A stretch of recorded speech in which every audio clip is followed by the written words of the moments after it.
कृष्णाय वासुदेवाय हरये परमात्मने प्रणतक्लेशनाशाय गोविन्दाय नमो नमः। रामाय रामभद्राय रामचन्द्राय वेधसे रघुनाथाय नाथाय सीताय पतये नमः। यत्र यत्र रघुनाथकीर्तनं तत्र तत्र कृतमस्तकाञ्जलिं बाष्पवारि परिपूर्णलोचनं मारुतिं नमत राक्षसान्तकं ശ്രീസീതാലക്ഷ്മണ ഭരതശത്രുഘ്ന ഹനുമൽ സമേത ശ്രീരാമചന്ദ്രസ്വാമിനെ നമ. അപ്പോൾ നമ്മൾ ഇന്നലെ എവിടെ നിർത്തിയത് വെച്ചാൽ ഇവർ താടകാവനത്തിൽ എത്തി എന്ന് പറഞ്ഞാണ് നമ്മൾ നിർത്തിയത് അല്ലേ.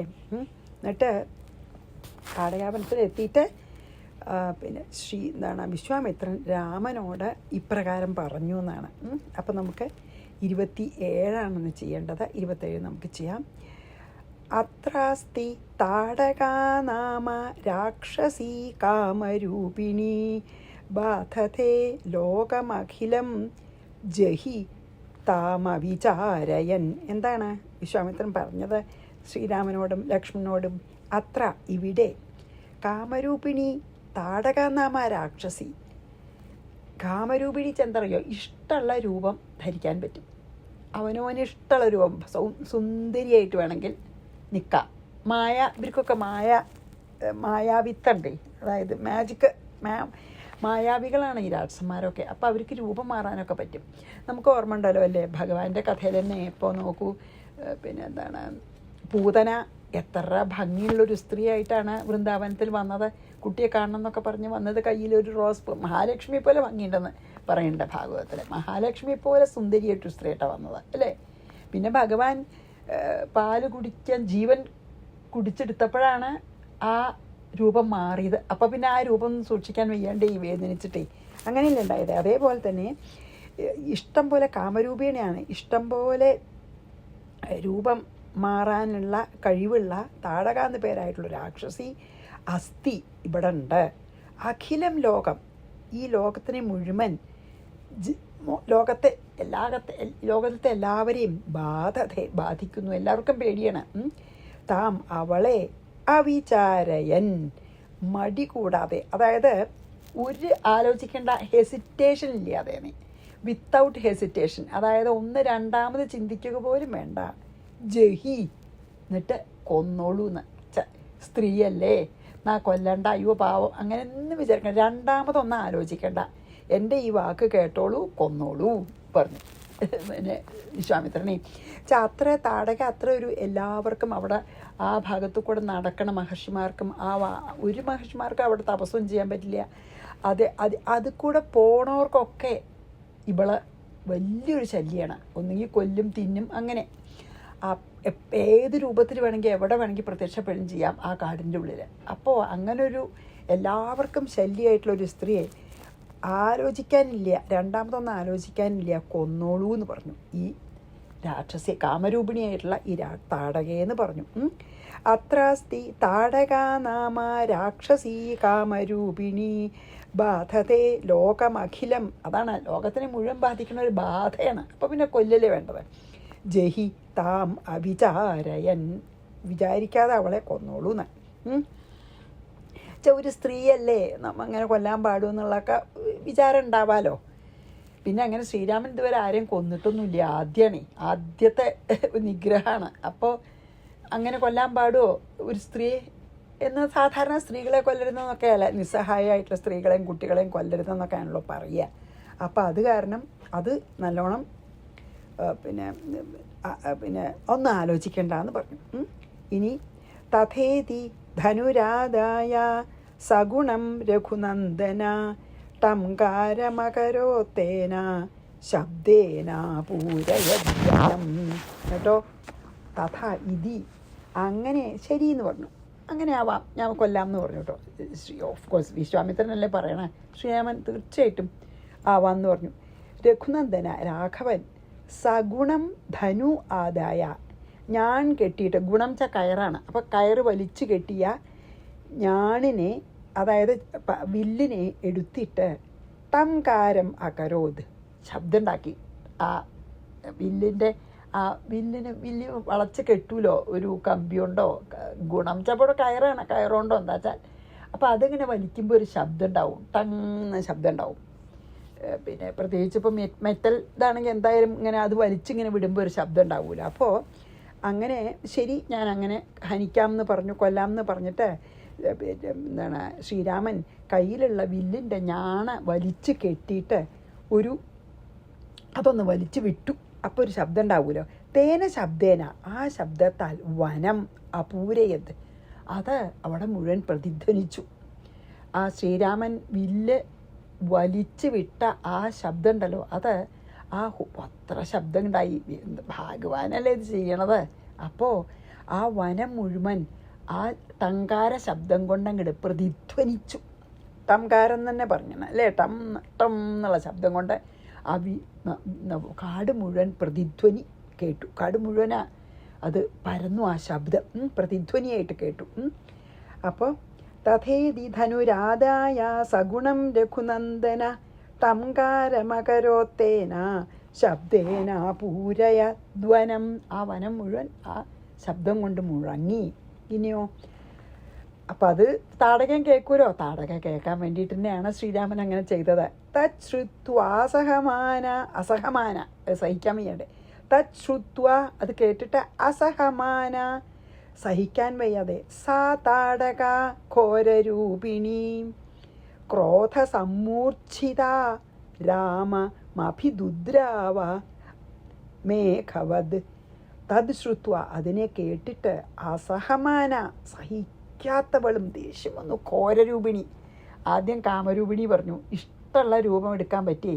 ഇപ്പം ഘോരരൂപിണിയാണ്, അതിഭയാനകമായിട്ടുള്ള രൂപത്തോട് കൂടിയിട്ട് താടക ക്രോധ സമ്മൂർച്ഛിത, ക്രോധം കൊണ്ട് മൂർച്ഛിച്ച പോലെയായിരുന്നു, മൂർച്ഛിച്ചവളായിട്ട് മേഘവത്, മേഘം എന്ന പോലെ രാമം അഭിദുദ്രാവ, രാമൻ്റെ നേർക്കും കിട ഊട്ടി വന്നു.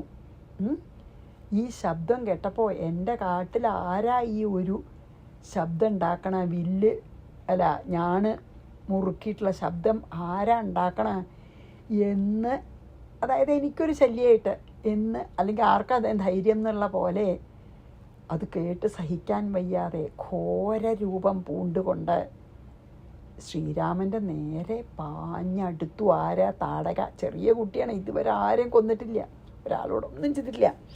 തച്ഛ്രുത്വാസഹമാനാസ താടക ഘോരരൂപിണി ക്രോധ സമ്മൂർച്ഛിത രാമമഭിദുദ്രാവ, ഓടി വന്നു എന്നാണ്, പാഞ്ഞു വന്നു. മേഘവത്, മേഘം പോലെ. ഇനി 30. താമേകേന ശരേണാശു താടയാമാസ വക്ഷസി പപാത വിപിനെ ഘോരാ വമന്തിരുധിരം ബഹു. എത്ര എളുപ്പമാണ് ശ്രീരാമന് അല്ലേ, എത്ര നിഷ്പ്രയാസം. എന്താ? ഏകേണ ശരേണ, ഒറ്റ അമ്പോണ്ട്, ആശു മീൻസ് വളരെ വേഗം, താം വക്ഷസി താടയാമാസ, അവളെ മാറത്തേക്ക് തന്നെ ഒരു അമ്പയച്ചു. ഘോരാസ, ആ ഘോരരൂപിണിയായിട്ടുള്ള താടക ബഹുരുധിരം വമന്തി, ഒരുപാട് രക്തം ഛർദ്ദിച്ചുകൊണ്ട്, രുധിരം വമന്തി ഛർദ്ദിച്ചുകൊണ്ട്, രുധിരം രക്തമാണല്ലോ, ഒരുപാട് രക്തം ഛർദ്ദിച്ചുകൊണ്ട് വിപിനെ പപാത, കാട്ടിൽ വീണു. ഒറ്റ അമ്പ് ശ്രീരാമൻ നേരെ ഇങ്ങോട്ട് വന്നു. അപ്പോൾ ഓൾറെഡി പിന്നെ ഞാൻ മുറുക്കി പിന്നെ എന്താണ് റെഡി ചെയ്യണമല്ലോ അയക്കാൻ. വേഗം നേരിട്ട് വന്ന താടകയുടെ മാറിലേക്ക് ഒരു അമ്പങ്ങട് അയച്ചു. അതങ്ങോട്ട് കൊണ്ടപ്പോൾ അവള് ചോര ഛർദ്ദിച്ച് അവിടെ വീണു. താമേകേന ശരേണാശു, ഏകേന ഒറ്റ ശരം വേണ്ടി വന്നുള്ളൂ. താടയാമാസ വക്ഷസി പപാത വിപിനെ ഘോരാ വമന്തിരുധിരം ബഹു, ഒരുപാട് രക്തം ഛർദ്ദിച്ചിട്ട്. തതോതി സുന്ദരീ യക്ഷി സർവാഭരണഭൂഷിത ശാപാൽ പിശാചതം പ്രാപ്ത മുക്ത രാമപ്രസാദത. അതിനുശേഷം സർവാഭരണഭൂഷിത, എല്ലാ ആഭരണങ്ങളും അലങ്കരിക്കപ്പെട്ട സുന്ദരി യക്ഷി, സുന്ദരിയായൊരു യക്ഷി ശാപാത് ശാപം കാരണം പിശാചതാം പ്രാപ്ത പിശാചായതാണ് പ്രാപിച്ചവൾ രാമപ്രസാദത ശ്രീരാമൻ്റെ അനുഗ്രഹം കൊണ്ട്, അതായത് ശ്രീരാമൻ്റെ അമ്പ് കൊണ്ടപ്പോൾ മുക്ത മോക്ഷം പ്രാപിച്ചു. എന്താ പറഞ്ഞു വെച്ചാൽ ഈ അമ്പാണ് കൊണ്ടപ്പോൾ ഈ താടക പണ്ടൊരു സുന്ദരിയായിട്ടൊരു യക്ഷിയായിരുന്നു. അപ്പോൾ ഒരു ശാപം കൊണ്ടാണ് ഇങ്ങനെ താടകയായിട്ട് ജനിച്ചതേ. അപ്പോൾ ശ്രീരാമൻ്റെ അമ്പ് കൊള്ളണത് ഒരു അനുഗ്രഹമായി തീർന്നിട്ട് എന്താ ഉണ്ടായത്, ആ അതിസുന്ദരിയായിട്ടൊരു യക്ഷിയായിട്ട് ശാപം കൊണ്ട് രാക്ഷസിയായതും ശരിക്ക് ആയതുമായിട്ടുള്ള അവള് ശ്രീരാമ ബാണം കൊണ്ടപ്പോൾ ഒരു സുന്ദരിയായിട്ടുള്ള യക്ഷിയായിട്ട് പ്രത്യക്ഷമായി. എന്നിട്ട് അവർ ശ്രീരാമൻ്റെ കാരുണ്യ കടാക്ഷം കൊണ്ട് അവൾക്ക് ശാപമോക്ഷം ഉണ്ടായി. അങ്ങനെ ഉണ്ടായത്. താടക ചോര ഛർദ്ദിച്ച് വീണു പറഞ്ഞില്ലേ, ആ വീണോടത്തുനിന്ന് ഒരു യക്ഷി, അതിസുന്ദരിയായിട്ടൊരു യക്ഷി പൊങ്ങി വന്നു. എന്താ കാരണം വെച്ചാൽ പണ്ട് കഴിഞ്ഞ ജന്മം ഇതിനു മുമ്പ് യക്ഷിയായിരുന്നു ഈ താടക. ഒരു ശാപം കൊണ്ട് ഒരു രാക്ഷസിയായി തീർന്നതാണ്. അപ്പം ശ്രീരാമൻ്റെ ബാണം ഇപ്പോൾ ശാപമോക്ഷത്തിന് കാരണമായി. അപ്പം അവൾക്ക് ശാപമോക്ഷം കിട്ടി. തതോതി സുന്ദരീ യക്ഷി സർവാഭരണഭൂഷിത ശാപാൽ പിശാചതാം പ്രാപ്ത മുക്ത രാമപ്രസാദത നത്വാ രാമം പരിക്രമ്യ ഗതാ രാമാജ്ഞയാ ദിവം രാമം നഥ പരിക്രമ്യ അതെ ഒരു വരിയല്ലോ അതെ. നത്വാ രാമം പരിക്രമ്യ ഗതാ രാമാജ്ഞയാ ദിവം, അതായത് രാമനെ നത്വ പരിക്രമ്യ, അതായത് പ്രദക്ഷിണം വെച്ച് നമസ്കരിച്ചിട്ട് രാമാജ്ഞയ രാമൻ്റെ ആജ്ഞപ്രകാരം ദിവം ഗത സ്വർഗത്തെ പ്രാപിച്ചു. യക്ഷികളാണല്ലോ, യക്ഷിലോകത്തിലേക്ക് പോയി. അപ്പം സന്തോഷമായി, പ്രാപമോക്ഷം കിട്ടി. ആർക്ക്? താടകയ്ക്ക് യക്ഷിയായി. അപ്പോൾ വേഗം ശ്രീരാമനെ പ്രദക്ഷിണം വെച്ച് നമസ്കരിച്ചിട്ട് രാമൻ പൊക്കോളൂ പറഞ്ഞു യക്ഷിലോകത്തിലേക്ക്. അപ്പോൾ അവളെ യക്ഷിലോകത്തിലേക്ക് മടങ്ങി. സന്തോഷമായി.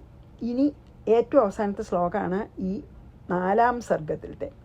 തതോതിഹൃഷ്ട പരിരഭ്യ രാമം മൂർധന്യവഘ്രായ വിചിന്യ കിഞ്ചിത് സർവാസ്തജാലം സരഹസ്യമന്ത്രം പ്രീത്യാഭിരാമായ ദദൗ മുനീന്ദ്ര. എന്താ അറിയോ? തതഃ അതിഹൃഷ്ട മുനീന്ദ്ര, അതായത് വിശ്വാമിത്രന് അതിഹൃഷ്ടനായി, വളരെ സന്തോഷമായി, സന്തുഷ്ടനായിട്ട് രാമം പരിരഭ്യ രാമനെ ആലിംഗനം ചെയ്തിട്ട് മൂർധനി അവഘ്രായ, അതായത് തലയിൽ ചുംബിച്ചിട്ട് കിഞ്ചിത് വിചിന്യ കുറച്ചൊന്ന് ആലോചിച്ചിട്ട് രഹസ്യമന്ത്രം സർവാസ്ത്രജാലം, അതായത് രഹസ്യമന്ത്രങ്ങളോട് കൂടിയ കുറേ അസ്ത്രങ്ങളെ എന്തു ചെയ്തു? പറഞ്ഞു കൊടുത്തു. പ്രീത്യ സന്തോഷത്തോടു കൂടി അഭിരാമായ ദദൗ രാമനായിക്കൊണ്ട് ദാനം ചെയ്തു. അതായത് ഇത്ര നിഷ്പ്രയാസം താടകെ വധിച്ച് അവൾക്ക് ശാപമോക്ഷം കൊടുത്തത് കണ്ടപ്പോൾ നല്ല സന്തോഷമായി വിശ്വാമിത്രന്. വേഗം വിശ്വാമിത്രൻ ശ്രീരാമനെ കെട്ടിപ്പിടിച്ച് മൂർധാവിൽ നുകർന്ന്, അതായത് മൂർധാവിൽ ചുംബിച്ച് കുറേ രഹസ്യാസ്ത്രങ്ങൾ മന്ത്രങ്ങളോടുകൂടിയ, അതായത് മന്ത്രങ്ങൾ ചൊല്ലി ഉപയോഗിക്കേണ്ട വളരെ ശക്തിയേറിയ കുറേ രഹസ്യമായിട്ടുള്ള അസ്ത്രങ്ങൾ ഉപദേശിച്ചു കൊടുത്തു ശ്രീരാമന്. രാമനായിക്കൊണ്ട് ദാനം ചെയ്തു മീൻസ് ഇവിടെ കുറേ രഹസ്യമന്ത്രങ്ങളോടുകൂടിയ വളരെ വിശിഷ്ടമായ അസ്ത്രപ്രയോഗം അതൊക്കെ പറഞ്ഞു കൊടുത്തു ശ്രീരാമന് സന്തോഷം കൊണ്ട്. അപ്പോൾ താടകയെ വധിച്ചുകൊണ്ടുള്ള സന്തോഷം കൊണ്ടാണ് അങ്ങനെ പിന്നെ എന്താണ് അതായത് പിന്നെ രാമനെ ആലിംഗനാദികൾ ചെയ്തു വെച്ചാൽ അങ്ങനെയല്ല, രാമനെ പിന്നെ എന്താണ് കെട്ടിപ്പിടിച്ച് പിന്നെ തലയിൽ ചുംബിച്ച് പിന്നെ കൊടുത്തു എന്നല്ലേ പറഞ്ഞത്. അപ്പോൾ ഈ രഹസ്യമന്ത്രങ്ങളൊക്കെ എങ്ങനെയാ വെച്ചാൽ ഈ രഹസ്യമന്ത്രങ്ങൾ ഉപയോഗിച്ചിട്ടുള്ള അസ്ത്രങ്ങളൊക്കെ ഉപയോഗിക്കാനും അറിയണം, സംഹരിക്കാനും അറിയണം. അതാണല്ലോ നമ്മളിതിലൊക്കെ ഈ അശ്വത്ഥാമാവിനൊക്കെ ബ്രഹ്മാസ്ത്രം തിരിച്ചെടുക്കാൻ അറിയില്ല. അർജുനന് രണ്ടും അറിയാം. ബ്രഹ്മാസ്ത്രം അയക്കാനും ഒരു മന്ത്രമുണ്ട്, അതിനെ തിരിച്ചെടുക്കാനും ഒരു മന്ത്രമുണ്ട്. അപ്പോൾ ഈ രഹസ്യ മന്ത്രങ്ങളൊക്കെ പഠിപ്പിക്കുമ്പോൾ സാധാരണ രണ്ടും പഠിപ്പിക്കും. അപ്പോൾ ഇവിടെ വിശ്വാമിത്രൻ ശ്രീരാമന് ഈ രഹസ്യ മന്ത്രങ്ങൾ ഉപയോഗിച്ചിട്ടുള്ള അസ്ത്രപ്രയോഗമൊക്കെ പ്രയോഗിക്കാനുള്ളതും പഠിപ്പിച്ചു, എല്ലാം തിരിച്ചുപസംഹരിക്കാനുള്ളതും പഠിപ്പിച്ചു. അങ്ങനെ അതിൻ്റെ ഒരു സന്തോഷമായിട്ട്, ഒരു അപ്രീസിയേഷനായിട്ട്, അതിന് ആ താടകയെ കൊന്നതിൻ്റെ സന്തോഷം കൊണ്ട് പ്രത്യേകം കുറേ രഹസ്യമന്ത്രങ്ങൾ ഉപയോഗിച്ചിട്ടുള്ള അസ്ത്രങ്ങൾ അയക്കാനും ഉപസംഹരിക്കാനുമുള്ള മന്ത്രങ്ങളൊക്കെ പറഞ്ഞു കൊടുത്ത് സന്തോഷമായി എന്ന് പറഞ്ഞിട്ട് നമുക്ക് അതാണ് ഈ ഇതിലത് കഴിഞ്ഞു. ഏതാ ഈ ബാലകാണ്ഡം 4-ാം സർഗം. ഇനി നമ്മൾ 5-ാം സർഗത്തിലേക്ക് കൂടി 2-3 ശ്ലോകം ചെയ്യാൻ പറ്റും.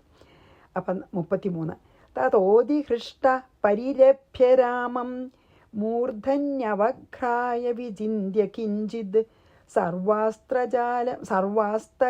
അസ്ത്രജാലം സരഹസ്യമന്ത്രം പ്രീത്യാഭിരാമായ ദദൗ മുനീന്ദ്ര കൊടുത്തു നൽകിന. ഇതി ശ്രീമദ് അധ്യാത്മരാമായണേ ഉമാമഹേശ്വര സംവാദേ ബാലകാണ്ഡേ 4ാ സർഗ. ഇനി ബാലകാണ്ഡം 5-ാമത്തെ പഞ്ചമ സർഗാണ്. ഇനി നമുക്ക് അതും 1-2 ശ്ലോകം ചെയ്യാം. അപ്പോൾ ശ്രീ മഹാദേവ ഉവാച, പിന്നെയും ശിവൻ പറയുന്നതായിട്ടാണ് കേട്ടോ. തത്ര കാമാശ്രമേ രമ്യേ കാനനേ മുനിസങ്കുലേ ഉഷിത്വാ രജനീമേകാം പ്രഭാതേ പ്രസ്ഥിത ശനൈഹി.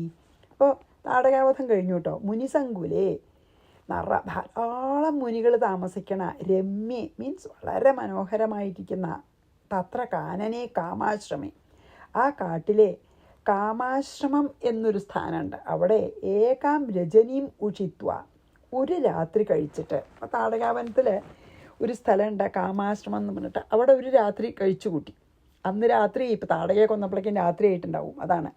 അപ്പോൾ താടകയെ കൊന്നു കഴിഞ്ഞതിന് താടകാവധത്തിന് ശേഷം അവിടുത്തെ ആ കാട്ടിൽ തന്നെ നല്ല ധാരാളം മഹർഷിമാർ താമസിക്കണ ആ കാട്ടിലത്തെ നല്ലൊരു കാമാശ്രമം എന്ന് പറഞ്ഞ ആശ്രമത്തിൽ രാത്രി ഉഷിത്വ, ഒരു രാത്രി കഴിച്ചിട്ട് പ്രഭാതേ വെളിച്ചായപ്പോൾ ശനൈഹി പ്രസ്ഥിത, പതുക്കെ പുറപ്പെടാൻ ഭാവിച്ചു. അതാണ് പ്രസ്ഥിതാഹ എന്ന് പറഞ്ഞാൽ പുറപ്പെടാൻ റെഡിയായി. അതായത് താടകാവനത്തിൽ കാമാശ്രമം എന്ന് പേരായിട്ട് നല്ലൊരു ആശ്രമമുണ്ട്. അവിടെ പണ്ട് ശിവൻ തന്നെ, അവിടെയാണത്രേ ശിവൻ പണ്ട് മന്മഥനെ, അതായത് കാമദേവനെ നേത്രാഗ്നി, അതായത് ശിവൻ്റെ 3-ാം തൃക്കണ്ണ് തുറന്ന് ദഹിപ്പിച്ചത് അവിടെയാണത്രേ. അതുകൊണ്ടാണത്രേ അതിന് കാമാശ്രമം എന്ന പേര്. ഇപ്പോൾ ശിവൻ തന്നെ കഥയും പറയണം കേട്ടോ. കാമാശ്രമത്തിൽ താമസിച്ചു. ആ കാമാശ്രമം എന്ന് അവിടെ ഉണ്ടാവാൻ ആ താടകാവനത്തിലത്തെ ഒരു ആശ്രമമാണ് കാമാശ്രമം. അതിന് ആ കാമാശ്രമം എന്നുള്ള പേര് വരാൻ കാരണം അവിടെ വെച്ചിട്ടാണ് പണ്ട് ശിവൻ 3-ാം തൃക്കണ്ണ് തുറന്ന്, ആ കഥ ഉണ്ടല്ലോ, കാമദേവനെ ദഹിപ്പിച്ചത് അവിടെ വെച്ചിട്ടാണ്. അപ്പോൾ ആ കാമാശ്രമത്തിൻ്റെ അവിടെ താടക വരില്ല. എന്താ കാരണം വെച്ചാൽ ശിവൻ്റെ പ്രഭാവം കൊണ്ടേ. അപ്പോൾ ആ കാമാശ്രമത്തിൽ അനവധി മുനിമാർ താമസിച്ചിരുന്നു. വേറെ പുറത്ത്, കാമാശ്രമത്തിൻ്റെ പുറത്ത് എവിടെയും താടക വന്ന് കൊല്ലും തിരിഞ്ഞൊക്കെ ചെയ്യും, ബുദ്ധിമുട്ടിക്കും. പക്ഷേ താടകാവനത്തിൻ്റെ ഉള്ളിൽ തന്നെ ഒരു ആശ്രമമാണ് കാമാശ്രമേ. അവിടെ താടക വരില്ല, ശിവൻ്റെ പ്രഭാവം കാരണം. അത് കാരണം മഹർഷിമാരൊക്കെ സമാധാനമായിട്ട് അവിടെ ഇരുന്ന് സാധനകൾ ചെയ്യും. അവർ യോഗീന്ദ്രന്മാരല്ലേ, അവർ ധ്യാനവും ഒക്കെ ചെയ്തിരുന്നു അവിടെ. അതുകൊണ്ടാണ് മുനിമാർ ധാരാളമുള്ള സ്ഥലം എന്ന് പറഞ്ഞതേ. അവിടെയാണ് ഈ കാമാശ്രമം. അവിടെ ആ മുനിമാരൊക്കെ വളരെ, വിശ്വാമിത്രനെ എല്ലാവർക്കും ബഹുമാനമാണല്ലോ. വിശ്വാമിത്രൻ ശ്രീരാമനെയും ലക്ഷ്മണനെയും കൊണ്ടുവന്നപ്പോൾ അവരൊക്കെ നല്ലോണം വളരെ സന്തോഷമായിട്ട് ഇവർ സൽക്കരിച്ച് അവിടെ ഒരു രാത്രി താമസിച്ചു. രാവിലെ ആയപ്പോൾ രാവിലത്തെ അതായത് കുളി നിത്യകർമ്മങ്ങളൊക്കെ കഴിഞ്ഞ ശേഷം പതുക്കെ പുറപ്പെട്ടു എന്നാണ് പറയണത്. ഇനി എന്താ പറയുക, അതിൻ്റെ ഒരു രസം കേട്ടോ. ഇനിയിപ്പം നമുക്ക് ഒന്ന് വായിച്ചിട്ട് നമുക്ക് 2-3 കൂടി ചെയ്യാമെന്ന് ഞാൻ വിചാരിക്കണു. അതെ, 2-3 ചെയ്യാം കേട്ടോ, ഒന്ന് വായിച്ചിട്ട്. അപ്പം പതുക്കെ പുറപ്പെട്ടു. പിറ്റേ ദിവസം രാവിലെ കുളിച്ചിട്ടെന്നാണല്ലോ പറഞ്ഞത്. തത്ര കാമാശ്രമേ രമ്യേ ശ്രീ മഹാദേവ ഉവാച തത്ര കാമാശ്രമേ രമ്യേ കാനനെ മുനിസങ്കുലേ ഉഷിത്വാ രജനീമേകാം പ്രഭാതേ പ്രസ്ഥിതാ ശനൈഃ. ഇനി 2-3 വായിക്കാട്ടോ. സിദ്ധാശ്രമം ഗതാ സർവേ സിദ്ധചാരണസേവിതം വിശ്വാമിത്രേണ സന്ദിഷ്ടാ മുനയസ്തന്നിവാസിന പൂജാം ച മഹതീം ചക്രു രാമലക്ഷ്മണയോർദ്രുതം ശ്രീരാമ കൗശികം പ്രാഹ മുനേ ദീക്ഷാം പ്രവിശ്യതാം. ഈ 2 കൂടി കഴിഞ്ഞാൽ നമുക്ക് നിർത്താം ഇവിടെ. സർവേ എല്ലാവരും സിദ്ധചാരണ സേവിതം. സിദ്ധചാരണ സേവിതം എന്ന് വെച്ചാൽ സിദ്ധന്മാരും ചാരണന്മാരും ഇവരാൽ സേവിക്കപ്പെടുന്നതായ സിദ്ധാശ്രമത്തെ ഗത എത്തി. കാമാശ്രമത്തിൽ നിന്ന് പുറപ്പെട്ടു പറഞ്ഞില്ലേ. എന്നിട്ട് വിശ്വാമിത്രൻ്റെ ആശ്രമമാണ് സിദ്ധാശ്രമം. സിദ്ധചാരണന്മാരാൽ സേവിക്കപ്പെട്ടുകൊണ്ടിരിക്കുന്ന സിദ്ധാശ്രമത്തിൽ എത്തി എല്ലാവരും. വിശ്വാമിത്രേണ സന്ദിഷ്ടാഹ തന്നിവാസിനഃ മുനയ. വിശ്വാമിത്രനാൽ സന്ദിഷ്ടാഹ, അതായത് സന്ദേശിക്കപ്പെട്ട അവിടെ വസിക്കുന്ന മുനിമാർ ദ്രുതം വേഗത്തിൽ രാമലക്ഷ്മണന്മാർക്ക് മഹതീം പൂജ അവർ സൽക്കരിച്ചു പൂജിച്ചു. മുനേ ഹേ മുനേ ദീക്ഷാം പ്രവിശ്യാത്യാം ദീക്ഷയെ പ്രവേശിച്ചാലും എന്ന് ശ്രീരാമ കൗശികം പ്രാഹ. ശ്രീരാമൻ വിശ്വാമിത്രനോട് പറഞ്ഞു. അതായത് ഈ കാമാശ്രമം നിന്ന് അവർ പോന്നിട്ട് അവർ വാമനാശ്രമം എന്ന് പറഞ്ഞിട്ട്, അല്ലെങ്കിൽ സിദ്ധാശ്രമം, 2 പേരുണ്ട് അത്ര. വാമനാശ്രമം എന്നും പേരുണ്ട്. സിദ്ധാശ്രമത്തിൽ എത്തി. അവിടെയാണ് വിശ്വാമിത്രൻ ശരിക്ക് താമസിക്കുന്നത്. അതായത് കാമാശ്രമം അന്ന് രാത്രി താമസിച്ച് പിന്നെയും കുറച്ച് നേരം പതുക്കെ നടന്ന് അവനവൻ്റെ ആശ്രമത്തിൽ സിദ്ധാശ്രമം എന്നും വാമനാശ്രമം എന്നും ഇതിന് പേരുണ്ട്. അവിടെ എത്തി. അപ്പോൾ അവിടുത്തെ അപ്പോൾ ഈ കാമാശ്രമത്തിൽ നിന്ന് ശ്രീരാമനാണെന്ന് അറിഞ്ഞപ്പോൾ കാമാശ്രമത്തിൽ നിന്ന് കുറേ മുനിമാരും ഇവരുടെ കൂടെ പോകുന്നു. എല്ലാവരും സിദ്ധാശ്രമത്തിൽ എത്തി. അതാണ് എല്ലാവരും എന്ന് പറഞ്ഞത്. അതായത് വിശ്വാമിത്രനും ശ്രീരാമനും ലക്ഷ്മണൻ മാത്രമല്ല, വിശ്വാമിത്രൻ്റെ കൂടെ ഇത് ശ്രീരാമനാണ് വന്നതെന്ന് അറിഞ്ഞപ്പോൾ അവരൊക്കെ അങ്ങനെ വലിയ യോഗീശ്വരന്മാരല്ലേ, അവർക്കൊക്കെ അപ്പോൾ ശ്രീരാമൻ്റെ കൂടെ വരണം തോന്നി. എന്നാൽ എങ്ങനെയാണ് യാഗരക്ഷയ്ക്ക് വിശ്വാമിത്രന് വേണ്ടി എങ്ങനെ യാഗരക്ഷ ചെയ്യണോ ശ്രീരാമൻ എന്നൊക്കെ കാണാലോ വിചാരിച്ച് കാമാശ്രമത്തിൽ നിന്നും അനവധി മുനിമാർ ഇവരുടെ കൂടെ വന്ന് സിദ്ധാശ്രമത്തിലെത്തി. എന്നിട്ട് വിശ്വാമിത്രൻ്റെ ആജ്ഞപ്രകാരം അവർ എല്ലാവരും കൂടി ശ്രീരാമനെ ലക്ഷ്മണനെയും പൂജിച്ചു. എന്നിട്ട് അതായത് വാമനാശ്രമം എന്നും കൂടി പേരുണ്ടാവാൻ കാരണം അവിടെയാണ് അത്രേ വാമനാവതാരം ഉണ്ടായിരുന്നതേ. അതുകൊണ്ടാണ് ആ സ്ഥലത്ത് കേമാനായിട്ടുള്ള സ്ഥലങ്ങളാണ് അതൊക്കെ. അതുകൊണ്ടാണ് അവിടെ സിദ്ധന്മാരും ചാരണന്മാരും ഒക്കെ എപ്പോഴും അവിടെ ഇരുന്ന് സേവിക്കണം ഭഗവാനെ. വാമനമൂർത്തിയാണ് സേവിക്കുകയാണ് ആ സിദ്ധാശ്രമത്തിൽ. അതുകൊണ്ടാണ് സിദ്ധന്മാർ ശീലമാകൊണ്ട് സിദ്ധാശ്രമം. വാമനൻ്റെ അവതാരം അവിടെ ആയിരുന്നുകൊണ്ട് വാമനാശ്രമം എന്നും പേരുണ്ട്. സിദ്ധചാരണന്മാരൊക്കെ അവിടെ ഇരുന്ന് സേവിക്കുന്നുണ്ട്. അവിടെ വെച്ച് നടത്തണ ഈ യാഗം അതിന് ഭയങ്കര ഫലമാണത്രേ. അതുകൊണ്ടാണ് സിദ്ധാശ്രമത്തിൽ വെച്ചിട്ട് വിശ്വാമിത്രൻ ഈ യാഗങ്ങൾ ചെയ്യണത്. അപ്പോൾ എന്നിട്ട് അവിടെ എത്തിയിട്ട് മുനിമാർ ഒക്കെ നല്ലവണ്ണം സൽക്കരിച്ചിട്ട് അപ്പോൾ ശ്രീരാമൻ പറഞ്ഞു, ഹേ വിശ്വാമിത്ര മഹർഷേ, ഇനി അങ്ങക്ക് ചെയ്യേണ്ട യാഗം ഒട്ടും താമസമില്ലേണ്ട തുടങ്ങിക്കോളൂ, ഞാൻ രക്ഷിച്ചോളാം യാഗത്തിന് എന്ന് പറഞ്ഞ് നമുക്കിവിടെ നിർത്താട്ടോ. അതായത് ഇപ്പം നമ്മൾ വിശ്വാമിത്രൻ്റെ ആശ്രമത്തിലെത്തി. ആര്? ശ്രീരാമനും ലക്ഷ്മണനും വിശ്വാമിത്രനും പിന്നെ കാമാശ്രമത്തിൽ നിന്ന് കൂടെ വന്ന കുറേ സന്യാസിമാരും കൂടി എത്തി. വാമനാശ്രമം എന്നും അതിൻ്റെ പേരുണ്ട്. കാരണം വാമൻ അവതരിച്ചത് അവിടെയാണ്. അതുകൊണ്ടാണ് സിദ്ധചാരണന്മാരവിടെ സേവിക്കുന്നത്. അതുകൊണ്ട് സിദ്ധാശ്രമം എന്നും പേരുണ്ട്. അവിടെ വെച്ച് എന്ത് യാഗങ്ങൾ ചെയ്താലും അതിന് പ്രത്യേകമായിട്ടുള്ള ഫലം ഉണ്ട് അത്രേ. അതായത് സാധാരണ വേറെ എവിടെയെങ്കിലും ചെയ്യണ യാഗത്തിനേക്കാളും ഫലം ഉണ്ടെന്ന്. അത് കാരണമാണ് വിശ്വാമിത്രൻ അവിടെ വെച്ച് യാഗം ചെയ്യാൻ തീർച്ചയാക്കിയത്. അപ്പോൾ പിന്നെ എന്താണ് അവിടെ അപ്പോൾ എല്ലാവരും കൂടി ശ്രീരാമനെ പൂജിച്ചൊക്കെ ഇരുത്തി പിന്നെ സ്വന്താശ്രമത്തിലെത്തിയല്ലോ. അപ്പോൾ എല്ലാവരും വിശ്വാമിത്രൻ്റെ കൽപ്പന അനുസരിച്ച് എല്ലാവരും അവിടെ ഉണ്ടായിരുന്നവരും കൂടെ വന്നവരും എല്ലാവരും ഭഗവാനെ നല്ലോണം ശ്രീരാമനെ നല്ലോണം ആദരിച്ചിരുത്തി എല്ലാം. അതായത് പിന്നെ ആതിഥേയ ഇതൊക്കെ കഴിഞ്ഞതിന് ശേഷം ശ്രീരാമൻ പറഞ്ഞു വിശ്വാമിത്രനോട്, ഹേ മഹർഷേ, അങ്ങക്ക് യാഗം നടത്തണമെന്ന് പറഞ്ഞുവല്ലോ, ആ യാഗം തുടങ്ങിക്കോളൂ, ഞാൻ അതിന് വേണ്ട യാഗരക്ഷയൊക്കെ ചെയ്തോളാം എന്ന് പറഞ്ഞ് നമുക്കിവിടെ നിർത്താം. അപ്പം ഞാൻ 2, 3 ഒന്നും കൂടി വായിക്കാം. സിദ്ധാശ്രമം ഗതാ സർവേ സിദ്ധചാരണസേവിതം വിശ്വാമിത്രേണ സന്ദിഷ്ട മുനയസ്തന്നിവാസിന പൂജാം ച മഹതിം ചക്രു രാമലക്ഷ്മണയോർധൃതം ശ്രീരാമ കൗശികം പ്രാഹ മുനേ ദീക്ഷാം പ്രവിശ്യതാം. അതായത് യാഗദീക്ഷയിൽ പ്രവേശിച്ചുകൊള്ളൂ എന്ന് പറഞ്ഞു. അതാണ് ശ്രീരാമൻ. അങ്ങനെ പറഞ്ഞ് നമുക്ക് നിർത്താം. ശ്രീകൃഷ്ണ അർപ്പണമസ്തു. സർവത്ര ഗോവിന്ദനാമ സങ്കീർത്തനം. ഗോവിന്ദ ഗോവിന്ദ. ശ്രീ സീതാലക്ഷ്മണ ഭരതശത്രുഘ്ന ഹനുമൽ സമേത ശ്രീരാമചന്ദ്രസ്വാമിനേ നമഃ.